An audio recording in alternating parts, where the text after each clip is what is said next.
கடவுள் என்னும் முதலாளி கண்டெடுத்த தொழிலாளி விவசாயி விவசாயி. கடவுள் என்னும் முதலாளி கண்டெடுத்த தொழிலாளி விவசாயி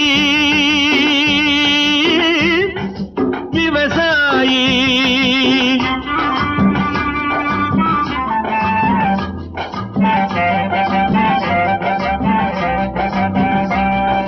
முன்னேற்ற பாதையிலே மனச வைத்து முழு மூச்சாய் அதற்காக தினம் உழைத்து, முன்னேற்ற பாதையிலே மனச வைத்து முழு மூச்சாய் அதற்காக தினம் உழைத்து, மண்ணிலே முத்தெடுத்து பிறர் வாழ, மண்ணிலே முத்தெடுத்து பிறர் வாழ வழங்கும் குணமுடையோன் விவசாயி